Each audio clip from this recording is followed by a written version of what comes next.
तो नहीं पिएंगे। मैं GS सेंगर 369 न्यूज़ से यहाँ पर लंका प्रांगण में खड़ा हूँ। कानपुर पनकी गंगागंज कॉलोनी लंका। तो यहाँ ही गुमटिया पे कुछ आदमी हैं, इनसे मैं जानकारी लेना चाहता हूँ कि इनके क्या विचार हैं। मैं एक्चुअली अभी विचार ले रहा है।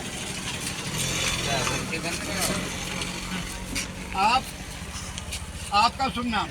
मेरा नाम शुभ नाम मोनू त्रिवेदी। मोनू जी, त्रिवेदी जी, आपने शायद अभी आजकल चर्चा सुनी होगी कि बटोगे तो कटोगे। इस पर आप कुछ बोलना चाहेंगे, कुछ प्रकाश डालेंगे? आपका क्या विचार?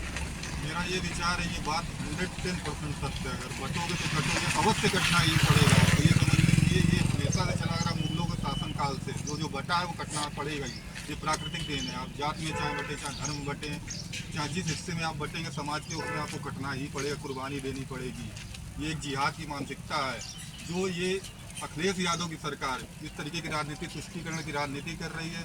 एक समुदाय को विशेष लाभ देना चाहती है और एक समुदाय को आपस में बांट कर उसका वोट बैंक तैयार करना चाहती है। आपने कहावत सुनी होगी, हम वाई समीकरण, मुस्लिम और यादव किसी के सहारे ये हमेशा चुनाव जीतते रहे, मगर इस बार क्या इन्होंने टूट डाली, जाति विभाजन कर दिया समाज को कि आप पाल हैं, आप यादव हैं, आप फलाने हैं, आप इनके हैं, जो भी जिस तरीके की जाति है।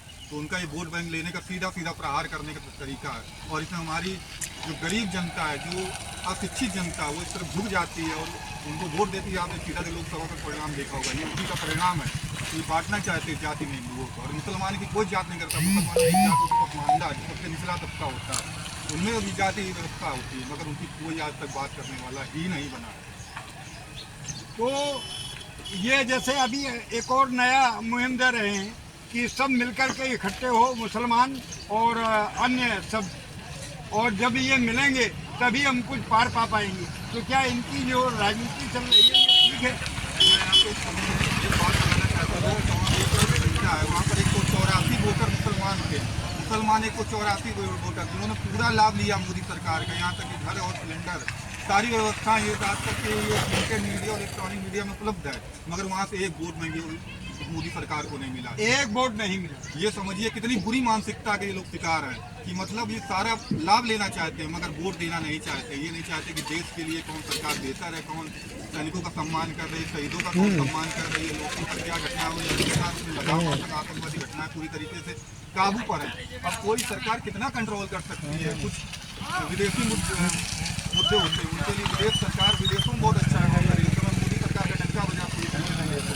मगर ये क्या करना चाहते हैं, योगी सरकार हमेशा बताती है कि पीढ़ी की बात करते हैं, पिछड़ा तरीका जबकि अगले की कोई बात ही नहीं करना चाहता समाज में। एक बहुत बड़ा वर्ग है जो समाज में सबको अच्छे तरीके से समाज में योगदान देता, मगर उसकी कोई बात ही नहीं करना चाहेगा। अगला कहाँ जाएगा, किसके लिए जाएगा अगला?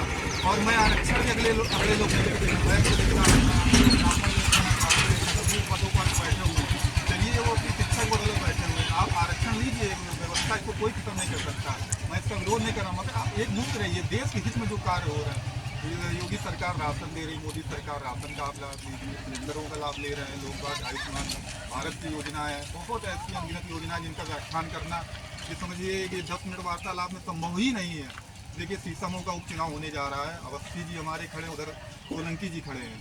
वहाँ पर 50% मुस्लिम मतदाता है। वो पूरा एक मुफ्त होकर, मैं आपके कैमरे पर ही बताना चाहता हूँ, एक मुफ्त होकर पूरा अखिलेश यादव को वोट देंगे, मगर हिंदुओं को बांटा जाएगा जिससे तुष्टीकरण की राजनीति हावी हो जाए और देश में आतंकवादी गतिविधियों को जन्म दे दिया जाए। ये है जो आतंकवादी गतिविधियों को जन्म देते हैं, ये समझ लीजिए आप। तो इसका मतलब यह है कि जितने भी हिंदू सुन रहे हैं, हिंदू भाई ये ध्यान रखें और बटे नहीं, बटेंगे तो करना पड़ेगा। ये स्वाभाविक देन है। अगर आप जाति व्यवस्था में बटेंगे तो आपका कोई विकास नहीं कर सकता, ये सत्य मान लीजिए। तो समाज के लिए ये सरकार ऐसी है जो हमेशा हर जाति की बात करती है, चाहे कोई जाति हो।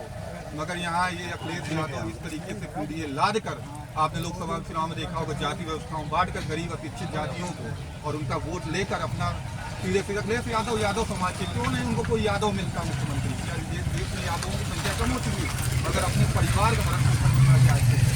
मोदी योगी के आगे कोई नहीं है, परिवार नीति अपनाए हो। परिवार के अलावा ये कहीं नहीं चाहते, यादवों की कमी नहीं है। जवान थोड़ा सा आगे देना, 2 मिनट बनाइए, मैं छोड़ देखता हूँ, खुली दुकान पे ले जाता हूँ। चलो अच्छा है। वैसे ये लोग धर्म पे लड़ रहे हैं, धर्म के कार्य कर रहे हैं और बहुजन हिताय बहुजन सुखाय ये उनका भी नारा था, परंतु नहीं, ये सब को हिताय, सबके हिसाब से देश के प्रति पूर्ण समर्पण भावना लेकर कार्य कर रहे हैं, धर्म पे लड़ते हैं, उन्हीं की जय है। एक बार प्रेम से बोलिए भारत माता की जय। जय जय श्री